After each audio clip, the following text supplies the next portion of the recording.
into ukaonochitoita muzono umwe munhu ka mune yakuvhalue and haatombooni kukosha kwako mukati meupenyu hwake. Compatibility is a big factor when it comes to relationship.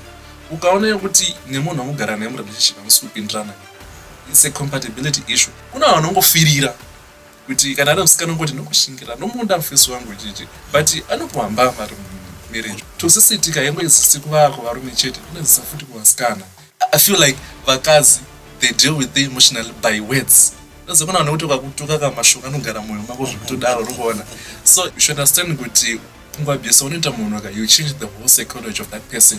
Nofunga kuti zvakuguma musochiyo but it's an ongoing thing chichitika mind make. Even chero muri ngoni musimple relationship ika, let's say marambana now.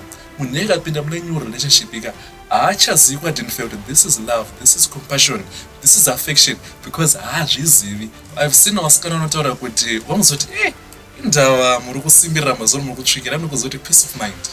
Urikuona ari relationship nemunhu arodini anomba peace of mind, she's happy. Yeah, do you know kuna varume vanotosimbisa toxic masculinity arutaure kuda kufeel like inini ndinoita zvinhu pandodira panguva yangu inini. Urikuona you're forgetting kuti munhu wakatora kuga she's a person, she needs affection. Uka appreciate musikana wakanoti uri serious, and kana uri serious ika that girl will stand with you even chipaita mufesa anopfimba. Let's be real, vasikana ndotopfimbwa.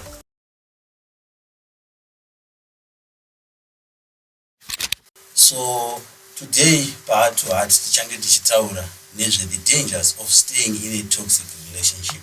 I'm sure muteereri ariko kunze uku angangoda kuziva kuti what is a toxic relationship.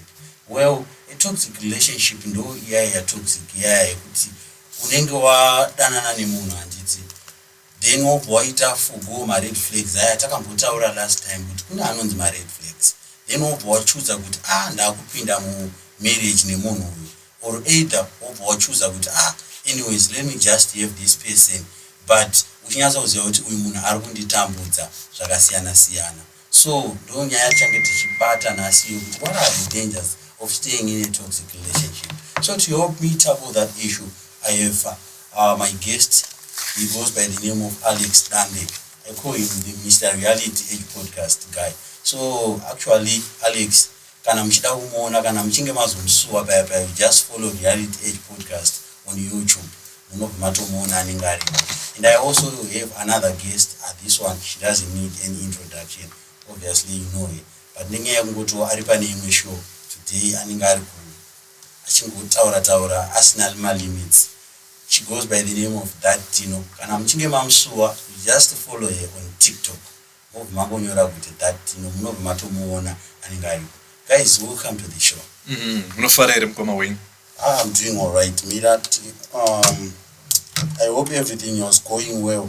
Makanakirwa iri paValentine. Ewa, paVale pari bow. Maka Valentine way. I think takafadaya zvakataurwa. That, how was your Valentine? Blissful, man. All right, okay. Mama kamirira chinda chichakauya. China ndakamirira. It's very, very difficult to quantify or to hype up zvinhu zvinenge zviri ma usual occurrences mu life. I think Valentine inogona kukoshera vamwe kana uchimirira Valentines magunanza auye kana zvichigara zvichiitwa. You know, it's cute, it's amazing, but then ndara isinodiwa gore rese. Because kagore chiratidzwa rudo nomwe wako kaka.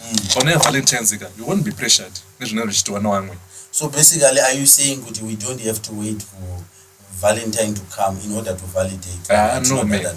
Love your person every day. Appreciate them. Asi unozoti ukaendesa present musi wa15, musi wa14 usina kuendesa ma1. Anongari ma1.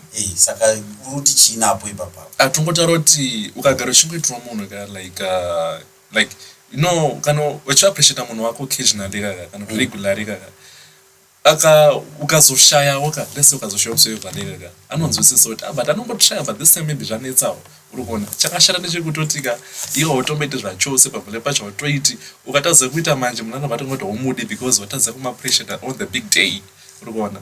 So kana ukagara uchiappreciate munhu wako usually panozoshaya anonzwisisa. Hey. Yeah, I feel you, but anyways, on our ones, and the hashtag Pindamuru Diamond FM. As in our Yaga winner, FA Cup up, the Baba Michel, and the guys. And we saying about Michel. I tell right is ready, Zeus. That, you know, obviously, you have a message for you. But what I say now, it was what you want to down. So, Maskere say Baba Michel, I hope munofara ni muri. Ndinoimba kuti makava nevalentines yakanaka chaizvo namai Michel kumbauko mwararamba chikiitrai zvakanaka. Zvakanaka very nice. Ndo mashoko yangu ekupedzisira iyayo. Alright, okay, our listeners, 0774862340. I'm sure you would want to join us. Conversation yachange tichitaura nhasi. Today we are talking about the dangers of staying in a toxic relationship. Zvakashatirei kugara muwanano yaunenge uchimbunyikidzwa kodzero dzako dzakasiyana siyana yausingakwanisi kunge uchibuda zvauri at the same time uchikwanisa kuuya. So Alex, what's your take on that one? I think munhu wese ka pakazvarwa ka mai vake veda kuti afare muupenyu hwake ende hapana mai anoda kuti mwana wavo atambudzwe nemumwe mwana uri kuona ende ukaona uchitotambudzwa nemumwe munhu ka mune yakuvhaloi ende haatombooni kukosha kwako mukati meupenyu hwake uri kuona manje. So iwe unofanira kutoita care about yourself utori murelationship ukaona kuti panapa ka ndakubatirwa panapa kana kuti handisubata zvakanaka ka pick up bags and leave. Kana kuti matazotaurirana ka mamboita counseling kumufundisi kuma-paid therapist zvikaramba ka pick up bags and go. One day unofuma ukasobanga uri kuona manje. Yeah, because gender-based violence, it's actually real. It's real, Baba. Okay, my sister, what's your first word? If it's not working out, my best advice for anyone who's in that situation, leave. Leave that relationship, leave that that marriage. I know a lot of us are conditioned kuti, you know, chawawana batisisa, especially if that man urukunza una chaurikushaya nditi, in that sense yekuti hanzi anokuchengeta, he buys food, vana varikuenda kuchikoro, but pamwe pachona pane certain forms of abuse that are difficult to explain to the next person, because maybe zviri kuitika mumba yemukati, uri kurohwa pamwe mubedroom, uri kumbunyikidzwa, inonzi verbal abuse iyaya, yekuti iwewe unenge mashoko unenge uchitaurirwa unopedzisira waluza confidence dzako, kana kuti ufunge kuzviitirawo semunhu ari mumba, kana ufunge ukuthi nditeka side hustle, something that will keep me busy, something that chinoita ndisaswere nchita makuhwa mtown kana kufunga sina basa. Unopedzisira waluza confidence to do those things, and when you lose confidence to do those things, pamwe pachona tinogona kuti tiri kugarira vana, but hapana vana vanoda kukura vachiona amai vavo vaine hasha dzisiri necessary. You understand? Because usually victims of abuse, they end up becoming abusers to people who are in a lesser station than them too. So because iwewe uri kumbunyikidzwa nababa vemusha, iwewe samai mumba unogona uri pamusoro pevana, mwana apwanya plate yatove nyaya hombe mumba hamugarike because of atunoti microaggressions anenge achiitika ne pent up frustration yaunenge uinayo musystem ako because you are being abused. So I think pachirungu panika saying kanoti hurt people. Vanhu vari kurwadziwa mukati vanowanzorwadzisawo vamwe vanhu, sometimes even without knowing. So apana kugarira vana kwaunoita if you as a parent you can't be a healthy parent for them. I think it's more important to be a happy mother than to be a strong mother for your children. Vana vako will remember what you say to them. Vana vako will remember how you treat them. Not just kuti wakavapa chipo chekuti vakakura muimba isiri broken, vakakura baba namai varipo, hazvina zvazvinobatsira kana baba vava vari abusive, kana mai vava vari emotionally unavailable. So pamwe pachona, to be apart is more healthier for your own self as an individual, and also for the children and for everyone who is involved in that household. Exactly, I love that one, especially Pamataura with hate people, actually hate people. It's actually most common in the streets that you find kuti vanhu vanonetsa vanhu kumabasa, vanhu vanonetsa vanhu even muraini chaimu, you see all those people vanokonzeresa chaos yakasiyana. Those people you actually realize kuti vanhu ivavo vanenge a form of abuse kavanenge vachiitwa. So in order kuti vaite, because everyone anoda kuvenda, right? so in order kuti avhende anozvivhendera on other people.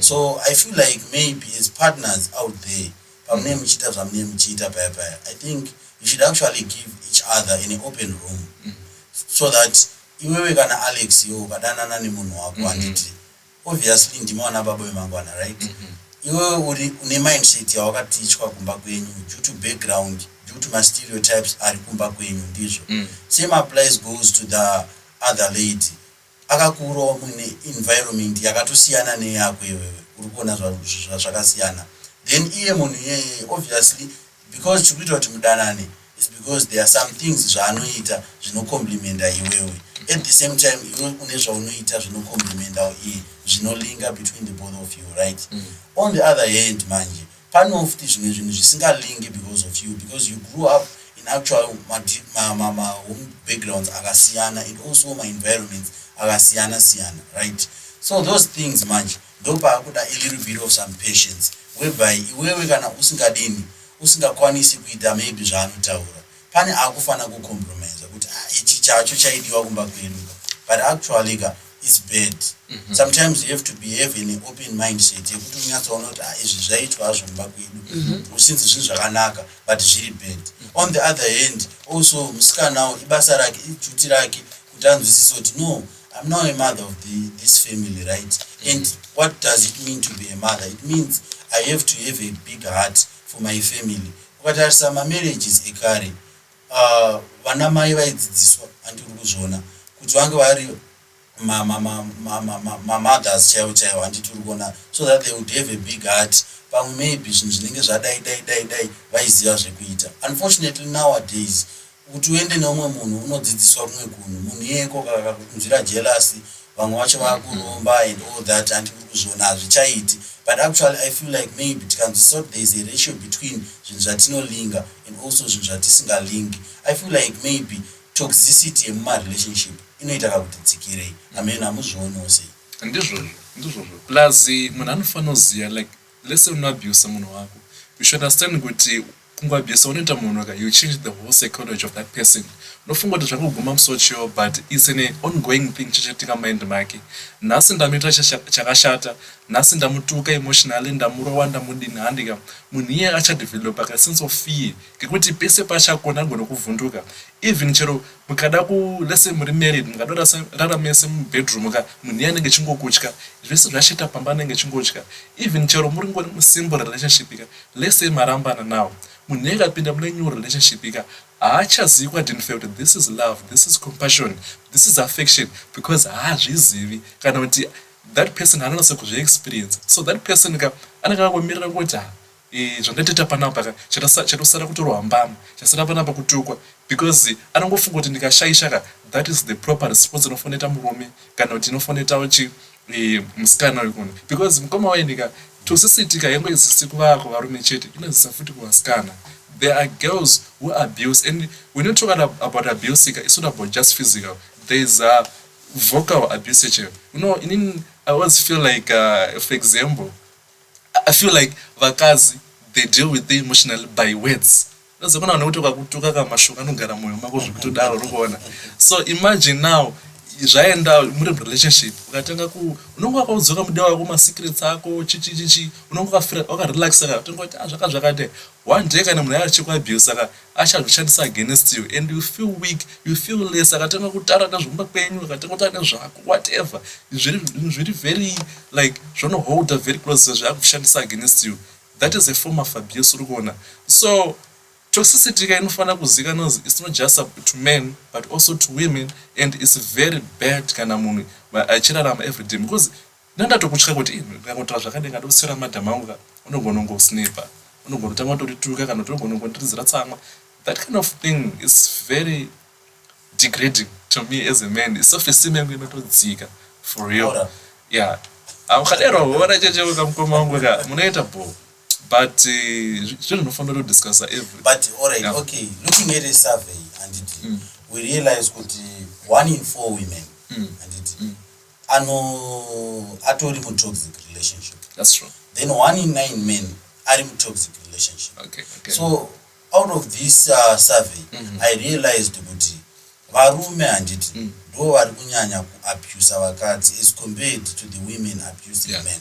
That's true. Inyaya yekuti varume work by what we call ego. Unozviti ndinzwei ndiri pano. So we don't want anything question our authority, chinoti challenge uri kuona. So madam wangu kana musikana wangu akada kupikisana neni, one day ndinokupambama, one day ndokutuka, one day ndinokubudisa panze wotora rori panze, because ndini dongo zinganozi ndine baba yepanapa, ndini mufesi nini uri kuona, you should bow to me. So it's now like varume tiri kuabuse that kind of Bible scripture inotaura kuti vakadzi vari paspedo. We are taking it literally like in the wrong way. That scripture works with respect. So we are not abusing it. Saka ada ku discipline. Discipline mostly is abusive, is physical. Mwana wakambo firira uchimpimba for years, ukambatra mari, pamwe tombokuramba, now wanayo wakomabuse now. It's not fair, my guy. So can we tell varume vari kumba kuti aiwa vakadzi vakauya kuzodiwa havana kuuya kuhondo? Unozeka vakadzi kaka, like what Miss Tino said weeks ago, kuti vakadzi kaka want to give she bigs big twice-fold or three-fold ruona. Musikano kana somuda ukamuda kaka, she's very capable kana chida haki. She's very capable of returning that love. Times men yompa urukona manje. Urukona. It's only to advantage kana suda munhu wako musikana wako, because she'll stand with you. But ukaona musikana kana mukadzi azotanga kuitira zvakadhakwa kamengeka, anonga akavhura hope dziri serious zvekutodaro. And those people they try by all means kuti vakudi. So alright, okay. From what you said, I think that put us something kuti vakadzi havasi kudiwa mudzimba. Vakadzi havasi kukwanisa kublowa mudzimba. Not because we necessarily pari kushota mari kana pari kushota chi, but pari kushota rudo.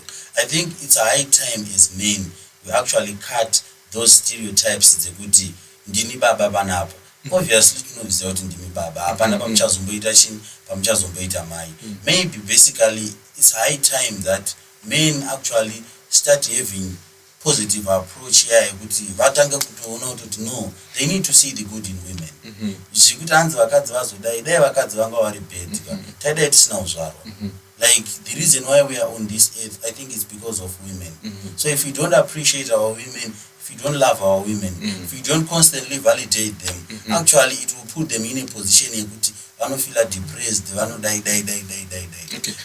You speak of a good point about glowing up. I've seen vasikana vanotaura kuti vamuzoti indawa muri kusimbirira mazoro muri kutsvikira anokuzoti peace of mind. Uri kuona ari relationship nemunhu arodini anopa peace of mind, she's happy. And even though type yavasikana kuti ukazosangana naye wakamboda naye ukambarambana naye andika anokuzoti maigayika kuintirika kuri kunakidza akuti kudadira manje ndopona sofilo kuti munhu ndakatadza kumuappreciate. And kana angambone ameno body yangu wasikana ngana nayo manje uri kuona ane ganda ripopo wakumuchivaka because murume agona kubata zvakanaka uri kuona. Besides that, I feel like when women are appreciated, they blossom in those environments. Besides, like the problem is, anti-takababa Valentine. The people actually feel good. Maybe we need to use a lot of money in order to validate our women. But I actually realized, no, the majority of Zimbabweans are abatori na mari. But the women wakapuwa valley, you could actually see them.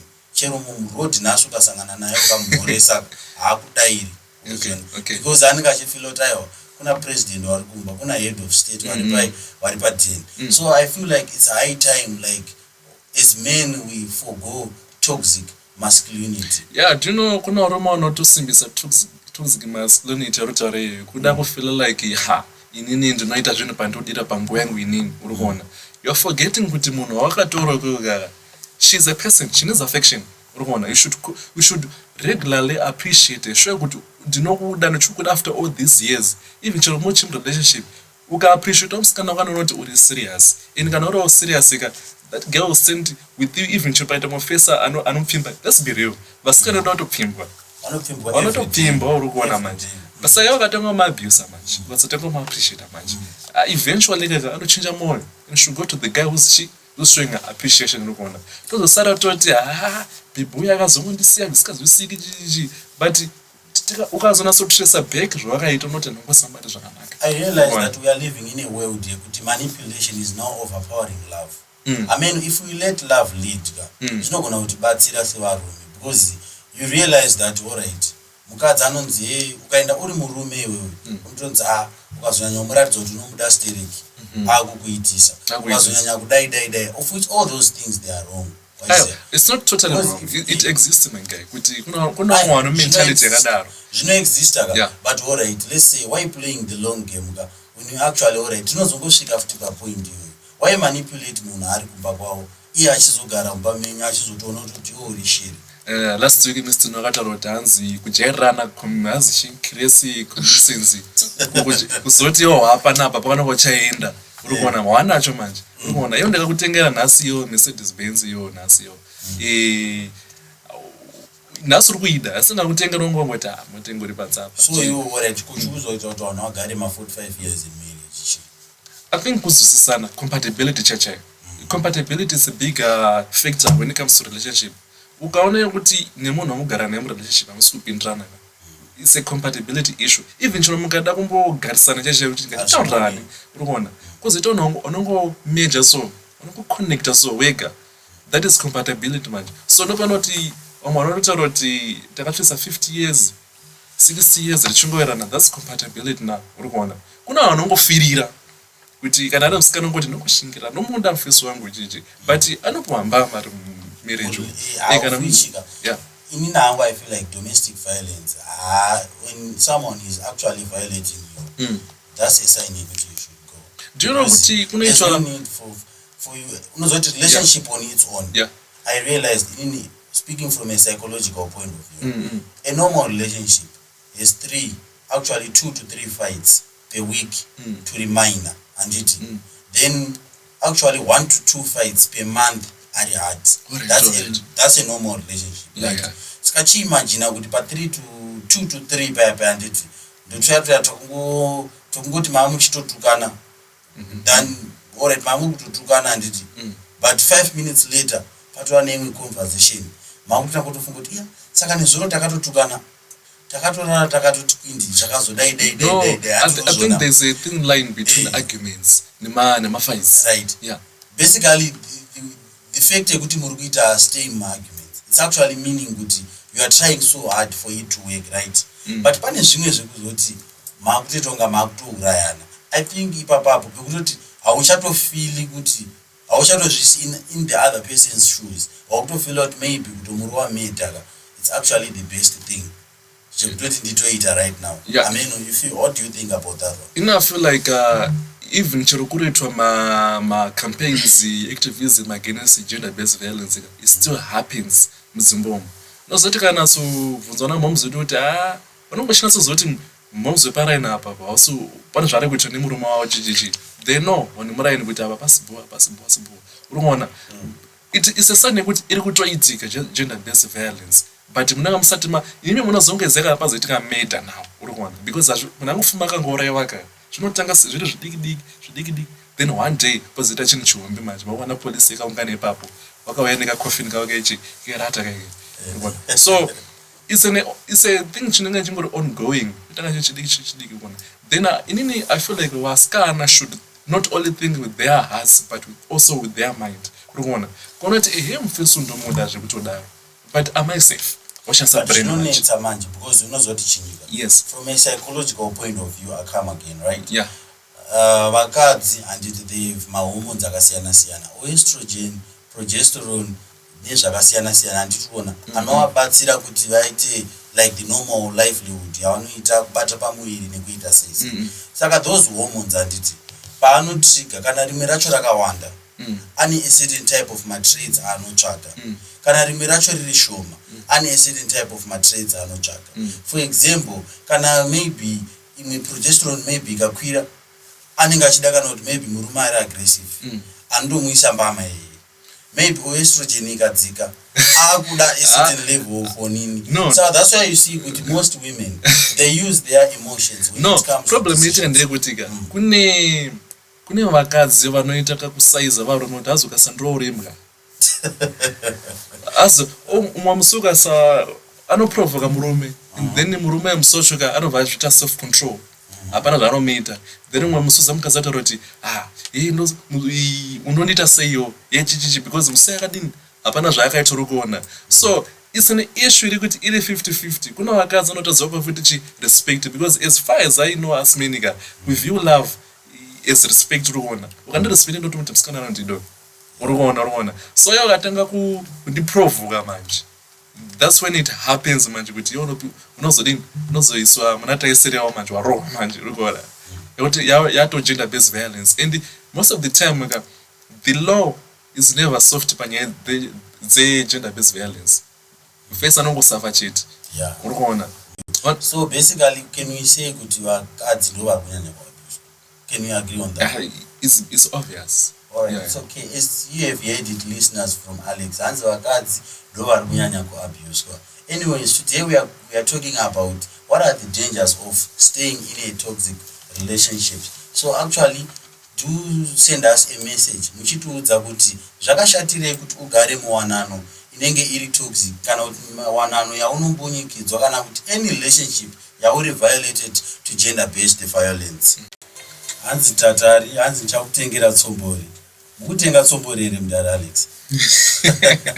Kana kuti mukuabuse vanhu? Aiwa, abuse my.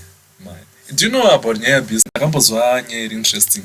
Hanzi kuna varume kuti ukaenda kubhawaka anozona umwe murume kuza inini madhamu angu akandinetsa chete inini ndinorowa waiziya iyo ini ndauzwa manje ndakuda kukumba manje ndo madhamu angu wandiprovoka ndawarowa apa ndiuzive izvozvo manje pachoko pakweke ndilava boy. That's why it's very bad kufollowa toxic masculinity guys on social media. Munhu anenge atolava boy ane baby rake asi I realized that those guys ndo vanhu vanotoda vakadzi vavo sekudavo. And you realize that makawanda kudai anenge achikuudza kuti iwe ukazodai mukadzi wako wapusa usisiri murume dzazodai chichichi, but you realize that munhu iyeye kumba kwake ndo anenge akatopusa. I feel like ma-alpha males when the boys are not around pakaipa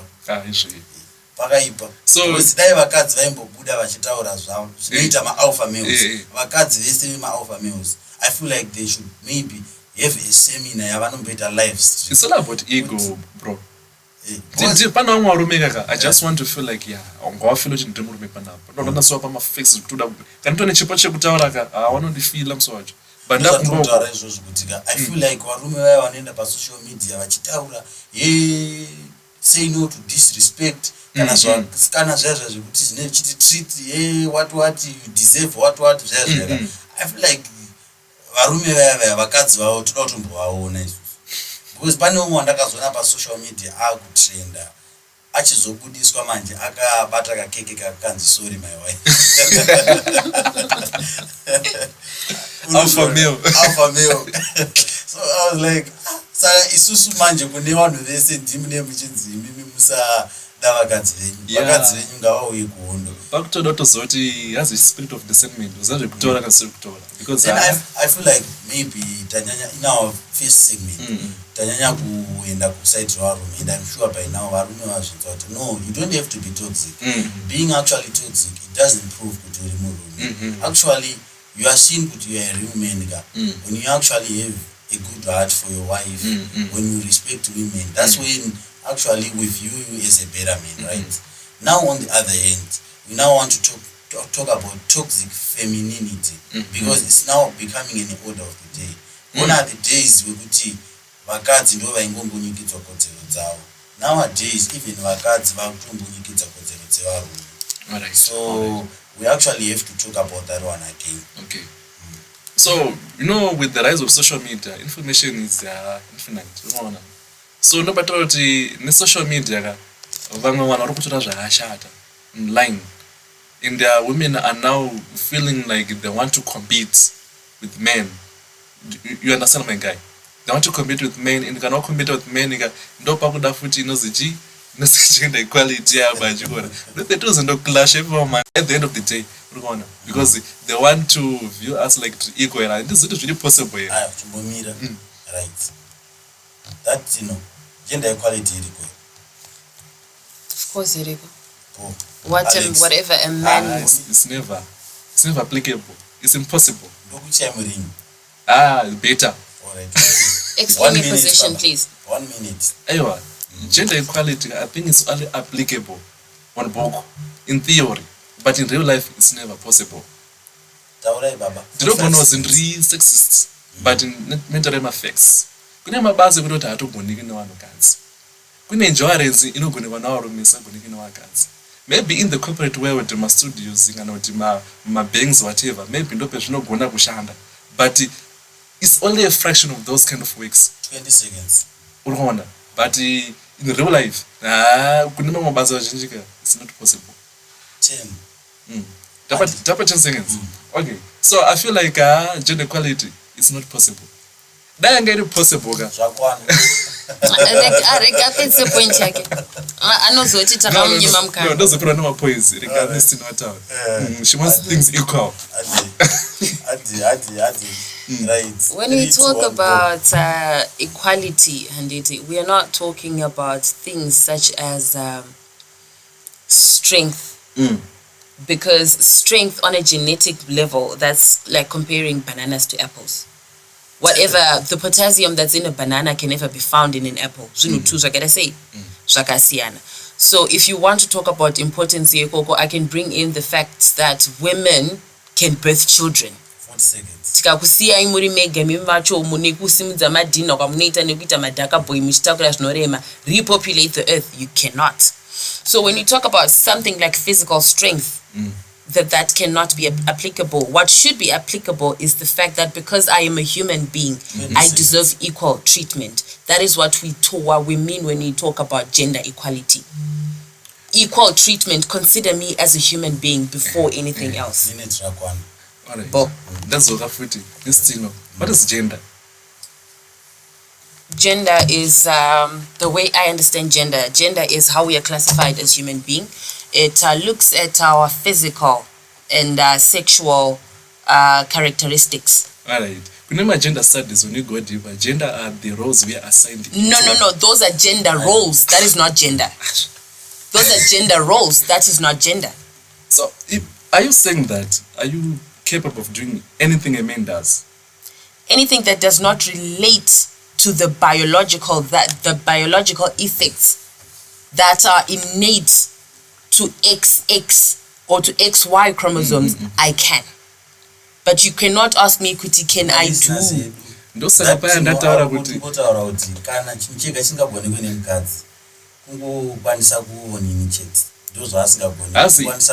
in terms of strength. In Alex arikuzviramba kuti vakadzi vane zvimwe zvavasingagoni zvinoitwa nevarume. Do you know kuti kana zvawomaka in tough situations ika vakadzi vanosiya point yekuti gender equality vari kusiyira varume manje tichiita vakuti you are now the logical gender. No. You cannot even bring that. I get so passionate when it comes to this, because not only am I a lifelong feminist, I have committed my life to feminism. It has shaped the way that I have chosen to live my life. And you cannot, under any circumstance, say gender equality, or feminism this or feminism that, because what did you say just now? Situation ya dire, vanosiya situation yaomaka vanotanga kuti tasarume because you vari kuti achazvigona. Am I lying? You are lying. No. Those are women who can afford kusiyama situations akaoma. And no, you were talking about the logical gender just now. Can you please tell me, Kuti, why it is, Kuti, for people who are considered to be the logical gender in Varume, usually munhu munomamtsare makaitwa incident yemunhu akadirwa acid just now. Okay. Munhu akadira munhu acid ndiani? A man akadira mukadzi acid kusvika munhu afa. Is that a logical thing to do? If you guys are so logical. No. Let me finish. Men like to cherry pick my aspects of masculinity that apply to them. If you guys are so logical, how come? Kana maenda kubhawa munhu akataurwa zvasingadi kunzwa nezvetimu yake, tinotanga kunzwa kuti violence yabudire koko, you fight over silly things, yet you are the logical gender. No. No. Yet you are the logical gender. Okay. Since I think I would actually say, I realize that women want to be married, but they don't want to be wives. Men want to marry, but they don't want to be husbands. Absolutely.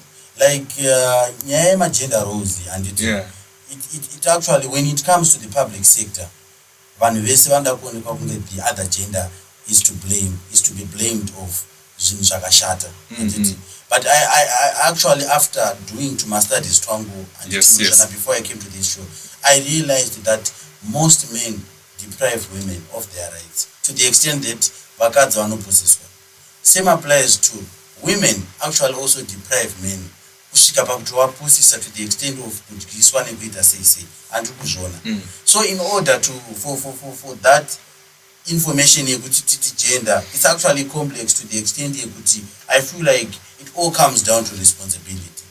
Anyone can do what the other person cannot do, but the only problem comes when a responsibility, because a wife can actually play a fatherly role kana murume wake akafa. In the event yekuti, let's say for example Alex and it mukadzi wako arwara zvekudaro, makaenda pamavhaus enyu paya mukataura kuti inini till death do us part, I'm going to be your husband, right? Uruzvinzwisisa mukadzi wako kubva arwara iwewe, and it means that you don't have to go and find another wife so long she is breathing, right? You can actually play that motherly role, muchitoisa wana lunch box and all that, mopedza mogezesa chichi. But when it comes to that much, most men, they run away. Iwo wakatosukiswa maplates iwewe, unotanga kutoti zviti ba andiri kuzviona. Inini I've seen vakadzi vanopinda mumines. Kuna vakadzi vanoita kushanda kana truck driving business kana mabasa etinoti ndevarume. Ukamubvunza munhu iyeye kuti ii ndavarite izvozvo, anomuudza kuti I'm trying to survive. That's why I was saying kuti vakadzi ukaona vakuita hard jobs are meant for men. It's usually because of her situation, not because ndo zvaida. Unoona man. So a situation maybe then ozotora vakadzi vazopinde ma roles evarume vozotanga kuti if a man can do it, I can do it, but mostly it's because of situation yaari yashata. She's trying to survive. Hanzi nemwe listener, hanzi ngatite research yakakwana, kune gender equity, men being men, women being women. Equity yaiva yekuGeneva, it failed because of problems such as divorce. So can we say that gender equity is actually there? Urupana chinoita nechekuti vanhu vakaenzana. Let me tell you something in real life. Iye wakati tane gender equality, which means kuti inini tane same voices. Ndataura ndizvo zvataura ndizvo manje. Saka tichasakana pari manje. Base of arguments yataurwa that inowainzwa. Inini nangu yandibaya semurume. Because it's actually true. Because chinhu chega chisingakwanisi kuitwa nemukadzi inyaya yeuyu. Iwo ukamuka wafa nhasi. Do you know kuti mukadzi wako can actually live kubva kutosvika pakuzotokura achitongoramba achichengeta mhuri. The father law and legacy yako ichizotoenda mberi. So I cannot say kuti avakadzi in normal situations they don't want gender equality. They don't take it serious. As kind of situation kana zvashata, my mother can take care of us children. Iwewe Alex anditi, you need to understand kuti zvimwe zvinhu zvisiri kuitwa nevakadzi zvanofunga kuti vakadzi havari kuzviita. It is because they have been historically disadvantaged and they've been tricked into thinking that they cannot do certain things. If somebody did not get the opportunity to go to school to such a level that they can hold down an office job, omunhu obva kuchikoro pamwe ari grade 7 zvotovharana, time yaanofanira kuti aite form 2 atoroorwa ane mhuri. Do you think they have the presence of mind or they even believe they can go to work and do it? Pamwe pachona unonzwa munhu achiti chichi, but then zviri kutohaida mamwe maproblems atinawo in society ekuti munhu anenge asitori educated, so even if they wanted to go to work they can't. They have no viable skill. They have no marketable skill. So are we situation kana yazoomesesa munhu iye anonojumpa border uku achita buying and selling because ndo zvinhu zvaanenge achikwanisa kuita nemaskills aanenge ainawo. Not kuti situation yazoti given an opportunity every woman would love to have a skill inomupa chekubata chekuti anokwanisa kuita mari yake opaside, because the truth of the matter is whoever feeds you controls you. Women who are sitting munhu akagara kumba because haana mukana wekuti aindontsvaga basa kanchi akasiyana nemukadzi akagara kumba akasendeka degree rake apa akaita masters ari a stay at home mother and a Range Rover mom who goes in a Range Rover and pick up kids kuchikoro. Kana zvinhu zvikadhakwa handiti, the woman who has a master's degree can still enter the workforce. And she can still make money and she can have a career and not just make a family survive. Now, let me tell you what determines that. The difference between men and women now on that issue is the issue of determination of the will. Will chachayo. Aiwa. Kuna wakazi wanotishiwa inini degree mpana magendo kupasa chichishi. It's an issue of womeness. At the end of the day, yeah, I think it all comes down to responsibility, because ukutaura nesister yangu ndezvechokwadi. To be honest with you, my facts, you are all kutaura futhi my facts. It all comes down to responsibility. Men as men, they don't want to be responsible. Women as women, they don't want to be responsible. And it, because isusu tikati varume, how many men in this city who are actually manning up as men, who realize kuti tinoona kana kuti 10%. The rest tika vari kutobhaiza on so many things. But ukazotarisa vakadzi kashoma kunzwa kuti mukadzi ane mhuri ari kuita kana kuti maybe zvinoita kuti mhuri yake isaenda mberi. She's not choosing her family. While we are on the Pakuti, she's not choosing her family. Alex, I want you to consider something for a moment. Yes. For the women, your determination of who wants to make it and who doesn't. It is not a choice that a lot of women are given. A lot of women in the workplace are told the place for a woman is at home raising a family. So now if I'm in a position where I don't have to endure abuse in the workplace, my husband is bringing back the bacon and I don't have to, it is easier for me to choose to be a stay-at-home mother and be present for my children. Because when women want to be successful in all areas of their lives, the circumstances make it very, very difficult for them. We often have to choose. Iwewe kubasa kwako, you never have to worry about mwanongo azoita sick, because if your child falls sick ari kuchikoro, they will first call the mother. And indeed, I'm the mother, I'm trying to chair a board meeting at my job. Ultimately, I have to choose my child, and now I'm not delegating this responsibility to my second in command. My second in command happens to be a man. It looks like he's more serious about taking the company forward, and then I have to rush to my child. So given an opportunity, I can't be fully present because society demands of me to be present for my family. Kumba kwachona futi kunogononge kusiri zvinhu zvakasheka, and I need to have an escape where I find myself, where I have a separate identity kubasa. So when we get to a point yekuti I can choose, my security is not threatened, my husband is making enough for us to be comfortable, it becomes easier for me to pick a struggle. Not because handidi, but because ndakadyiwa home and away, ndikadaita serious nekubasa. Hama kumba vari kuti haana basa nevana basa ndiri kungoenda kubasa, but she's a bad mother. She missed a concert yakaitwa nemwana wake yeballet kuchikoro koko. Mwana akatoita mai vari busy kuita sei kumhanya kuoffice vakadaidai kuoffice kwachona kumba ukoko murume wangu akashaya sheti yake yaanofarira kunze kwokuti abvunze the housekeeper mumba. No.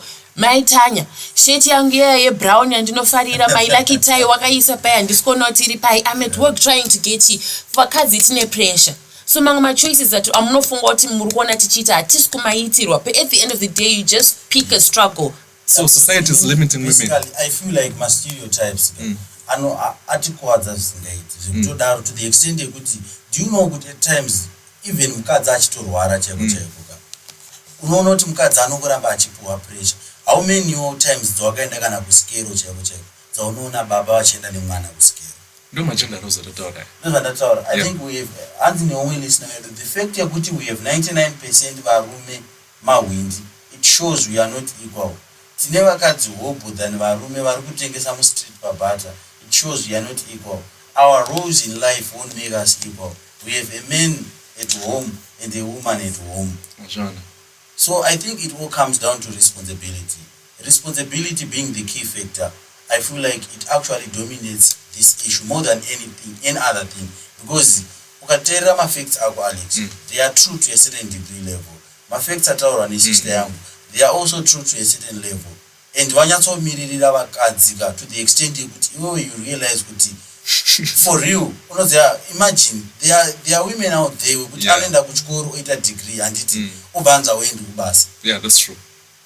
Obva anzi hawendi kubasa akabhadharirwa fees akadai handiti just because maybe murume ari kuya ne1.5 pamba doesn't mean kuti mukadzi iye haakwanisi kuya ne2.5 kumba. On the other hand, but nenyaya yekuti vakadzi vari kupuwa pressure, baba mwana akarasika pamba hapana panombonzi baba mazotadza kuita take care of the child, panonzi mai. Uruzvona. So I feel like it's a high time whereby we need to actually cut our roles, tombogura ma-stereotypes, tombonyatsa kuadressa ma-issues sezvari. Because trust me, kana muri mumba musiri toxic sezvatachitaura nhasi, baba mukadzingwa basa, mai vakasara vachienda kubasa, vana vanotobhadharwa ma-school fees. At the same time, the opposite is also correct. So we should actually give each other ma roles akafanana and maybe be responsible citizens. Tisatataura nyaya yetoxicity. Maybe your last words before we round up the show. Yeah, today we're talking about my toxic relationships, dangers of staying in them. I feel like it's never good for you mentally, physically. Umwana utoonde socha cheko kungofunga kuti ndomudaship nemunhu chichi run experience ndigona kutomuondesa mentally because as we feel safe, are emotionally drained. So it's never a good thing to be in a toxic relationship. Mukatazotaurirana, you can always move out kana usati maroorana. There's still a chance kuti mukwanisa kubuda kuenda kune kutsvaka zvimwe zviri greener if possible. Yeah. Okay, that's what are your last words before we round up the show? I just wanted to say vakadzi havakwanisi kuita mawindi because most men don't respect women. You would grope them wabata zvisirizvo. Tine culture yekuti vakadzi vanorespectwa zvakanaka-naka hapana chaimbovatadzisa kuita mawindi kana kuita makondakta mabhazi. Masupu ari kufamba nemakondakta echidzimai because musupu tinonzwisa mutemo wekuti hakuna kudedzerana, hakuna kumbanya-mbanya nekuginyabvira vanhu nekudhonza-dhonza vanhu. So mamwe macultures atinawo masocieties edu ndo anotitadzisa to realize certain ways of living.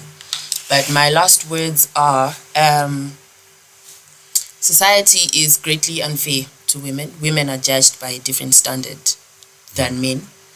And honestly, emancipate yourself. Whoever feeds you controls you. You need to be in a position where you can negotiate your own freedom. Actually, you cannot negotiate for freedom. Freedom, you fight for your freedom. And to be able to fight for your freedom, so kana utori mu relationship iri toxic because urikutadza ubuda imomo and urikutadza ubuda imomo cause munhu uyu ani chaakabata chaurikuda iwewe. Saka you need to get to a point where you are able to give yourself what you need so that you don't need to negotiate your freedom from your abuser. Your abuser obviously enjoys the position that they are in. They can never willingly let you go. You have to fight your way out of there.